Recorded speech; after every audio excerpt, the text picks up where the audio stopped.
Hello everyone, welcome back to AS NEET. तो आज की वीडियो में अपन डिस्कस करेंगे क्या रियली में नीट के एग्जाम पैटर्न में कोई चेंजेस होगा या फिर नीट 2025 के एग्जाम पैटर्न में कोई चेंजेस होगा या फिर अभी जो नीट 2024 का एग्जाम है उसमें क्या सिस्टम होने वाला है, उन सभी के बारे में डिस्कस करेंगे। हो सकता है इससे पहले आपने बहुत सारे वीडियोस देख के इसका एक आइडिया लगा लिया होगा, लेकिन इस वीडियो में मैं पूरे फैक्ट के साथ आपके साथ डिस्कस करूंगा कि एग्जैक्टली क्या बोला गया है और आगे क्या होने की पॉसिबिलिटीज है।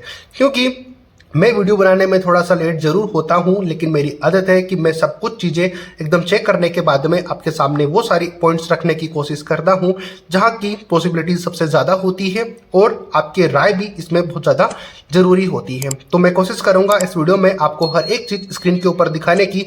जो मैं आपसे बात करूंगा वो और क्या कुछ बोला गया है वो सब आपको स्क्रीन के ऊपर दिखता रहेगा।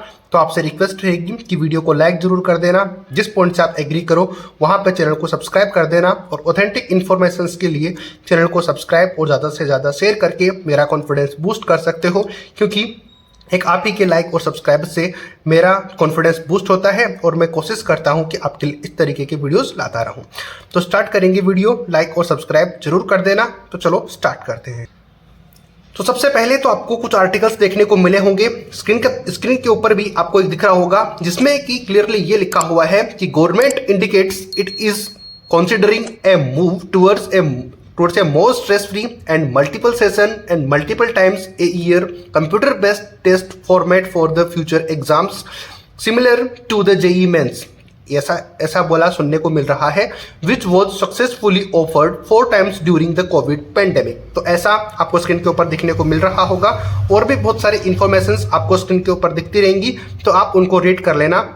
लेकिन अभी जो मेन मुद्दा है वो यही है कि अभी गवर्नमेंट विचार कर रही है कि जितनी हो सके एक स्ट्रेस फ्री एग्जाम स्टूडेंट के लिए कंडक्ट करवाया जाए, और उसके लिए भी सबसे इंपॉर्टेंट बात यह है कि एक सेशन के अंदर मल्टीपल एग्जाम कंडक्ट करवाए जाए, मल्टीपल टाइम्स कंडक्ट करवाए जाए। जैसे कि जेई मेंस का एग्जाम होता है साल में 2 बार, यानी कि जेई मेंस का एग्जाम 2 बार होता है और जेई एडवांस का अलग से एग्जाम होता है उनको क्लियर करने के बाद में। तो इसमें क्या है, इस बात को जरूर ध्यान रखना कि जेई एडवांस का एग्जाम 1 ही बार होता है, लेकिन जेई मेंस का एग्जाम 2 बार होता है। तो इस बात को मैं आगे आपसे डिस्कस करूंगा, तब आप मुझे कंफर्म करना कि इस तरीके से कितना फायदा बच्चों को होता है। मल्टीपल टाइम्स ए ईयर से भी कितना फर्क पड़ता है उसकी भी बात करेंगे। कंप्यूटर बेस्ड एग्जाम है उससे भी क्या फर्क पड़ेगा उसके बारे में भी अपन डिस्कस करेंगे। लेकिन आपको स्क्रीन के ऊपर जितनी भी चीजें दिख रही हैं वो आप एक बार नोट करके रख लेना और ध्यान से उनको पढ़ सकते हो, जो लेकिन मैं तो आपको बता ही रहा हूं। तो यहाँ पर मेन पॉइंट इसी में यही है कि गवर्नमेंट कोशिश कर रही है कि स्ट्रेस फ्री एग्जाम बनाए जाए, सिर्फ और सिर्फ इस बेसिस पर कि ईयर में 1 से 2 बार एग्जाम कंडक्ट करवा दी जाए, और ये कहा जाए कि एक साल में 2 से ज़्यादा बार एग्जाम अगर होगी और कंप्यूटर बेस्ड होगी तो उससे बच्चों को फायदा हो जाएगा। कैसे होगा वो आगे अपन डिस्कस करेंगे, जैसे कि जेई मेंस का एग्जाम होता है। देखते हैं जैसे कि गवर्नमेंट जो है कोशिश कर रही है कि ईटीएस यानी कि एजुकेशनल टेस्टिंग सर्विसेज इनके साथ में मिलकर इसकी प्लानिंग कर रहे हैं कि ऐसा किया जा सकता है या फिर नहीं, और अगर किया जा सकता है तो क्या इसकी पॉसिबिलिटी हो सकती है। जैसे कि यूएसए के अंदर SAT का एग्जाम होता है या फिर SAT को कंडक्ट करवाया जाता है, जिसको स्कॉलास्टिक एप्टीट्यूड टेस्ट बोला जाता है। उसको ध्यान में रखते हुए क्या ऐसा इंडिया में भी लाना चाहिए जिसकी वजह से बच्चों को एक स्ट्रेस फ्री एग्जाम हो, और अगर साल में 2 बार होगी तो उससे बच्चों को ये कंफर्म रहेगा कि अगर एक बार में नहीं होता है तो दूसरी बार में कोशिश करके उस एग्जाम को क्लियर कर लूँ। लेकिन इसको समझाने के लिए मेरे पास एक डाटा है, उसको मैं आपके साथ शेयर करता हूँ, जैसे कि प्री AIPMT या फिर AIPMT, इसके बारे में जो कि मैं अभी दिखाता हूं पूरा स्क्रीन के ऊपर। आपको स्क्रीन के ऊपर इसका पैटर्न आपको दिखता रहेगा। जैसे कि बात करें कि नीट का एग्जाम तो 2013 से कंडक्ट हुआ था, 2014 में एक बार फिर से AIPMT को कंडक्ट करवा दिया गया था, वो एक डिफरेंट स्टोरी है। लेकिन नीट को जब पहली बार लाया गया तब वो 2013 का ईयर था। जैसे कि बात करें उससे पहले प्री AIPMT का एग्जाम होता था, जिसको बोला जाता था कि प्री यानी कि मेन एग्जाम में बैठने से पहले आपको प्री एग्जाम क्लियर करना होता था। सेम वैसे ही जैसे कि मैंने थोड़ी देर पहले आपको कहा था कि जेई मेंस का एग्जाम साल में 2 बार होता है, वो इसीलिए ताकि आप जेई एडवांस का एग्जाम उसके लिए दे पाओ। क्योंकि जेईई एडवांस का एग्जाम एक ही बार होता है जिसमें कि आप टॉप आईआईटीज में एडमिशन ले सकते हो, लेकिन जेईई मेंस का एग्जाम में आप टॉप आईआईटीज में एडमिशन नहीं ले सकते, वहां पर आप एनआईटीज में ही एडमिशन ले सकते हो। तो ठीक उसी तरीके से नीट में ये ऑलरेडी पहले हो चुका है, यानी कि पहले प्री एग्जाम होता था, यानी कि जब तक आपसे प्री क्लियर नहीं होगा, उसमें आप क्वालिफाई नहीं होगे, तब तक आप मेन एआईपीएमटी यानी कि all India pre medical test के में अंदर पार्टिसिपेट नहीं कर सकते। तो ये एग्जाम पैटर्न ऑलरेडी नीट के अंदर कंडक्टेड था, यानी कि पहले हुआ करता था। तो फिर एग्जाम दो बार हुआ ना। कैसे हुआ दो बार? क्योंकि पहले तो एआईपीएमटी होता था जो कि अप्रैल में होता था, क्योंकि मेन एग्जाम मई में होता है फर्स्ट वीक में और संडे को होता है। तो वो एग्जाम एक महीने पहले आपका प्री एग्जाम कंडक्ट होता था और जब तक बच्चे उसमें क्वालिफाई नहीं होते थे मेन एग्जाम में नहीं बैठा करते थे, जो कि अभी गवर्नमेंट अपनी बात कर रही है कि जेईई मेंस वाला पैटर्न यहाँ पर बना दिया जाए। लेकिन ये पैटर्न तो पहले भी था, तो उसको चेंज करने की जरूरत इसीलिए पड़ी क्योंकि उसमें कोई ना कोई गड़बड़ थी, जो कि कल के वीडियो में भी मैंने आपको बताया कि किसी चीज़ को तभी कोई चेंजेस करने के चांसेस ज़्यादा होते हैं जब उसमें कोई ना कोई कमी हो। तो जेईई मेंस की तरफ करने की कोशिश की जा रही है। हाँ, ये पेन पेपर मोड पे था, सीबीटी मोड पे नहीं। पेन पेपर मोड पे होना यानी कि अगर उसको सीबीटी मोड पे कर देंगे तो न्यूटन के फॉर्मूले तो चेंज नहीं होंगे, या फिर ये कह लो कि ह्यूमन फिजियोलॉजी तो चेंज नहीं हो जाएगी उससे। तो इससे कंप्यूटर बेस्ड करने से ज़्यादा फर्क तो उस तरीके से नहीं पड़ने वाला, क्योंकि सब्जेक्ट में कोई चेंजेस नहीं होंगे। लेकिन एग्जाम दो बार कंडक्ट करने से क्या फायदा होगा? जब पहले वो एग्जाम दो बार होती थी लेकिन उसको चेंज करके अभी एक कर दिया गया है। और इसके अलावा एआईपीएमटी की बात करें, यानी कि एआईपीएमटी के अंदर एम्स को कंसिडर नहीं किया जाता था। एम्स अपना खुद का अलग से एग्जाम कंडक्ट करवाता था और उसी के बाद आपको एग्जाम देने का मौका मिलता था। हाँ, एम्स के एग्जाम्स होते थे वो सीबीटी मोड पे होते थे।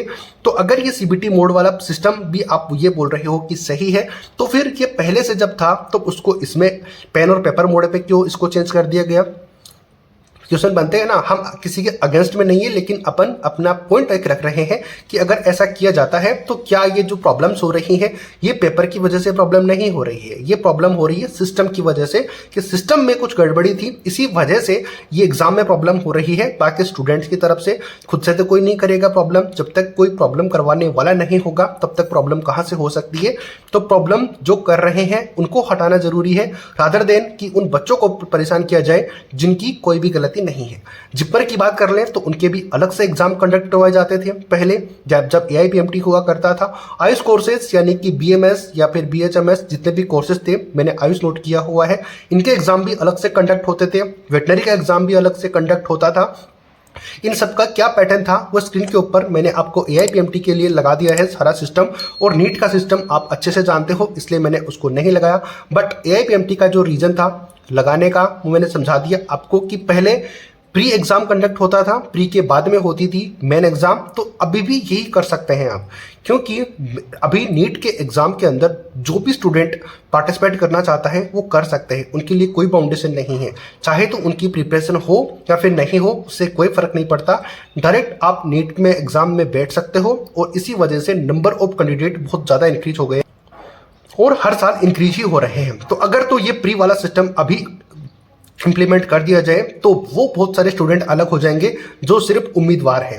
होता है ना उम्मीदवार और दावेदार, तो दावेदार उन्हीं को बोलता हूं मैं यहाँ पर कि जो रियली में स्टडी करते हैं और उनको रियली में चाहते हैं कि गवर्नमेंट कॉलेज मिले और वो एडमिशन उनका मिल पाए, उनको एमबीबीएस मिल पाए। तो उनसे जो उम्मीदवार हैं वो ऑटोमेटिकली प्री में ही अलग हो जाएंगे, क्योंकि उनकी तो तैयारी थी नहीं ऑलरेडी, वो तो कुछ भी नहीं कर रहे थे, वो तो just for the sake of participation के लिए पार्टिसिपेट कर रहे थे। तो वो तो प्री में ही अलग हो जाएंगे। तो फिर नंबर ऑफ स्टूडेंट कम बचेंगे मेन एग्जाम के लिए और वहाँ पर कंपटीशन भी हाई रहेगा और एक अच्छी तरीके से एग्जाम कंडक्ट हो सकती है। तो ये सारा तरीका था। तो और सबसे इम्पोर्टेंट बात कि जो भी अभी इन्फॉर्मेशन आ रही है वो सिर्फ इन्फॉर्मेशन तक है, अभी इनको इम्प्लीमेंट होने में बहुत ज़्यादा टाइम लगेगा। तो अभी के लिए आपको बहुत सारे चैनल हो सकता है आप देख रहे होंगे बातें सुन के, क्योंकि किसी भी चैनल में आपको अच्छे से एक्सप्लेन ये नहीं किया जाता होगा कि ये एग्जैक्टली होने वाला है या फिर नहीं होने वाला। अगर होगा तो उसका क्या फ़ायदा होगा, क्योंकि मैं आपको हर बार बोलता हूँ कि आप किसी ऐसे चैनल को फॉलो करें जहाँ पर आपको क्लियर इन्फॉर्मेशन मिलती हो। मैं ये नहीं बोल रहा कि आप मेरे चैनल को सब्सक्राइब करो या फॉलो करो, आपको खुद समझ में आ जाता है कि कौन कितनी इन्फॉर्मेशन दे रहा है, किस तरीके से दे रहा है। तो फिर मेरा यही कहना है कि अगर तो आप एडमिशन या फिर किसी भी तरीके की इन्फॉर्मेशन आपको मिलती है तो फिर आपको इतना उस वीडियो से कॉन्फिडेंस आ जाना चाहिए कि हाँ ऐसा होने वाला है तो इस तरीके से चीज़ें होंगी। तो उसी चीज़ को आप बताओ। तो इस वीडियो में एक बार फिर कंक्लूड कर देता हूं कि अभी जो भी इन्फॉर्मेशन चल रही है वो सिर्फ इन्फॉर्मेशन के बेसिस पर है, अभी कोई रियलिटी नहीं है। जब भी इम्प्लीमेशन होगा सबको दिख जाएगा। मेरा फेवरेट डायलॉग होता है कि जब सूरज निकलता है तो सबको दिखता है, तो परेशान होने की ज़रूरत नहीं है। जब भी कोई चीज़ें होंगी आपको अच्छे से पता कर दी जाएगी, पता चल जाएगा आपको 5 से 6 महीने पहले ही, तो परेशान होने की ज़रूरत नहीं है। अपने स्टडी पे फोकस करो और जो जो चीज़ें मैंने आपको बताई क्या वो पॉसिबल है या फिर नहीं, आप मुझे ये कमेंट करके ज़रूर बता सकते हो। और क्या इसमें रियली में चेंजेस होने की ज़रूरत है या फिर नहीं, उसके लिए जो भी इन्फॉर्मेशन आएगी मैं आपके साथ ज़रूर शेयर करूँगा, अगर आप सब्सक्राइब करके रखते हो तो। मिलते हैं नए अपडेट नई वीडियो के साथ। तब तक आपकी कोई क्वेरी है तो आप कमेंट करके पूछ सकते हो, डीएम मुझे इंस्टाग्राम पे कर सकते हो, डिस्क्रिप्शन बॉक्स में लिंक है। मिलते हैं नए अपडेट नई वीडियो के साथ। जय हिंद, जय भारत।